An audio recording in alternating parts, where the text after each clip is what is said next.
Hey guys, Hecons here with another World of Warcraft video. Welcome back to the weekly series where we open up a few mailboxes, talk about World of Warcraft gold making, and answer any questions that you guys had for me from last week's video. Should be a fairly short one today. I only have one page of mail to share with you guys on this banker, and then one page on my Joe Crafter. So let's get right into it. So here's my first banker. I did loot a bunch of my auctions so it would all fit on one page, but most of the sales were enchants, so nothing too exciting. You can see on this realm, the Darkmoon deck Tides is going for around 9k after the auction house cut. Most of the decks are going for around 10k, so still worth crafting and throwing up on the auction house. The rain enchants are going for around 2k, and then the weapon enchants are staying at around 1k. I did manage to sell, looks like the Masterful Navigation for 3.3k. They did get reset, and someone reset to like 4 or 5k, and I ended up selling one at 3.3, so pretty awesome sale there. I did sell a second one here at 3.3 as well. Darkmoon deck Fathoms, 23.7 after the auction house cut.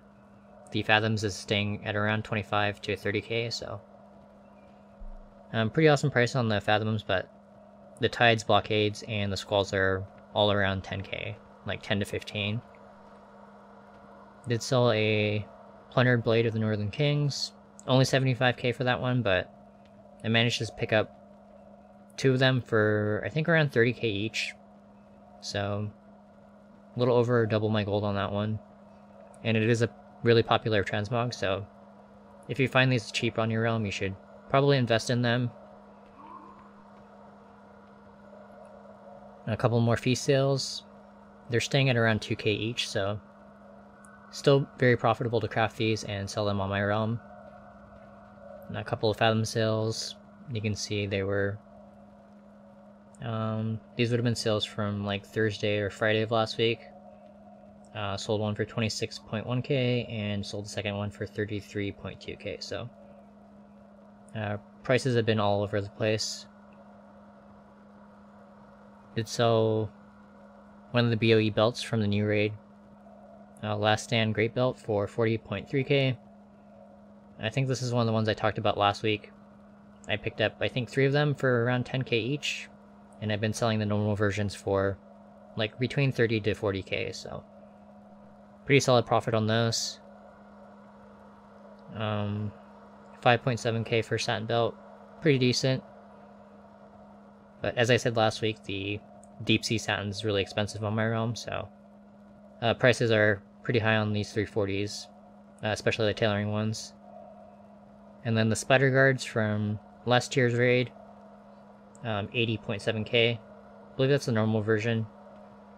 I did invest in a bunch of the bracers from the last raid, and then I've been selling the normal versions for around 85, and then trying like 120 to 150 for the heroic, and then 200 for the mythic versions, so managed to sell one of the normal versions for around 80k. And then a couple more feast sales. As I said, they're staying at around 20k, or 2k each rather, so I got 2 stacks of 20 sold at 42.5k, and then 1 stack of 5 here at 10.6k. Pretty awesome sales, and I have a little under 600k this week, which will put me at around 7.4, 7.5k, so probably should have stocked up on some tokens over the weekend when they were below 120. They're at around 122 right now, so might wait until like tomorrow or even later in the week and stock up on some tokens and restock my balance. I did do the Hearthstone pre-order, so I think that was like $150 or something, so I have at least 10 tokens to buy to bring my balance back up to cap.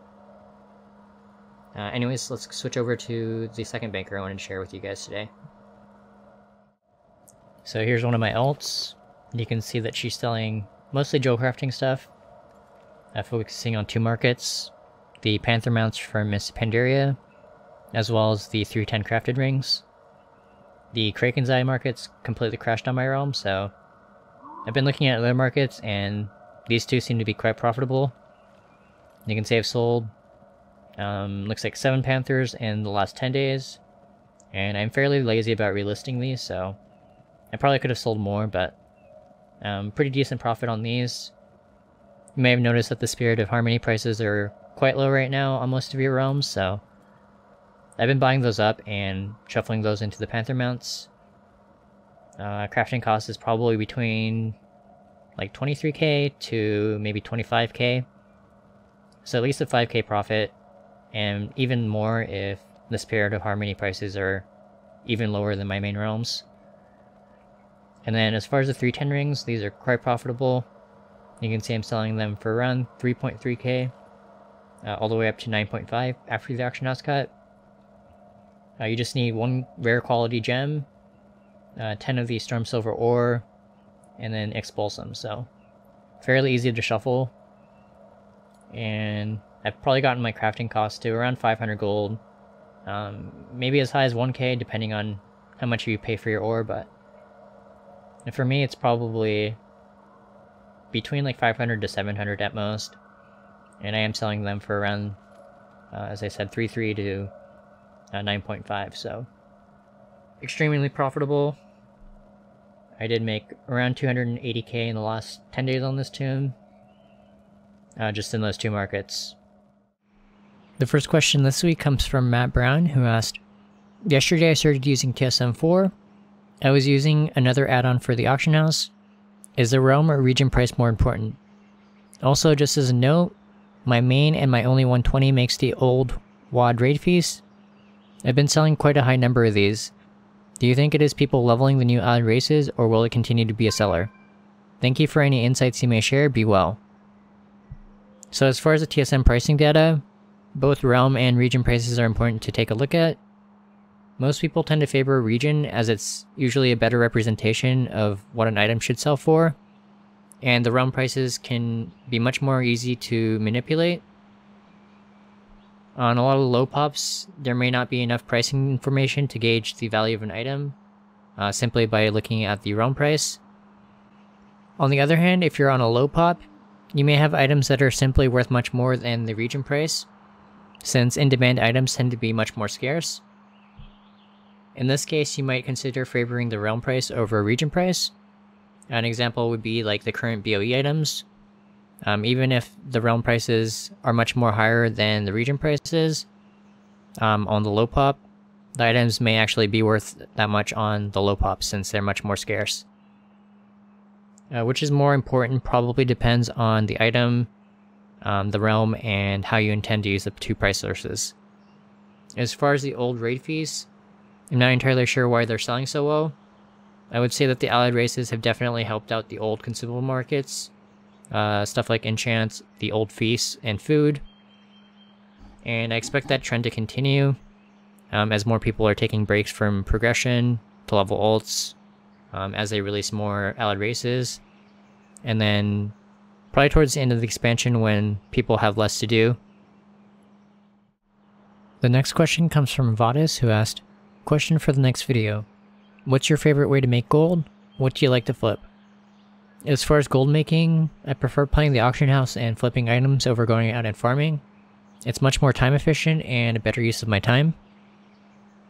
As far as items that I like to flip, I like flipping BOEs, high ticket items like the BFA BOE mounts, expensive transmog, TCG items, and stuff of that nature.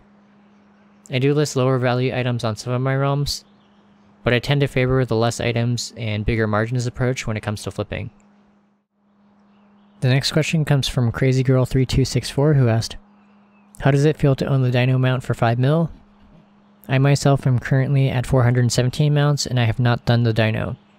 I did the spider and Warframe back in Legion, so I know I can do it, but part of me realizes that's over $1,000 in US BattleNet currency, so I find the choice hard to make at the moment. How does it feel to own one? Do you feel good? Did you regret it? Do you have a soul left after it? I feel like Spider killed part of my soul, and if I do Dino, I will finally become the soulless monster. Love your videos, can't wait for the next unboxing and Q&A. So I know a lot of people were amped when they bought theirs, but to be honest, I didn't feel that different. I do enjoy being able to access the auction house on any of my tunes over level 20, and it's definitely convenient to own. However, at the beginning of BFA, it wasn't uncommon for me to make a few million each day, so buying it wasn't a big deal. I've also spent, I think, close to like 35 million now on the black market, and probably as much for Hearthstone packs and Overwatch crates, so buying them out for 5 mil wasn't too much of a gold sink. I certainly don't regret it, don't feel soulless after having bought it, and it's probably paid for itself. Not having to run to the auction house on my alts and bankers has saved me a lot of time, so definitely worth the 5 mil. The next question comes from Evan Lim, who asked, "Thanks for sharing your knowledge with us. Fees on my server show negative profits on TSM, as do many other SPs. What do you recommend doing to get around it?" My first recommendation is to calculate the cost yourself, as sometimes the TSM crafting cost may not be accurate. For example, for alchemy, potions, and flasks, those may actually have a lower crafting cost than what TSM says by default, with rank 3, since you'll get extra procs. There's also the new tools of the trade item that gives you even more, so you'll need to calculate the cost manually if you haven't set up TSM to account for the bonus procs automatically. As far as food and feasts, you can use a resource like the Endermine Journal to look at the prices of individual mats and see when they're the cheapest during the week. When you sit down to craft with TSM, some of the mats may be listed for much more than what they're normally selling for, and that can impact your bottom line.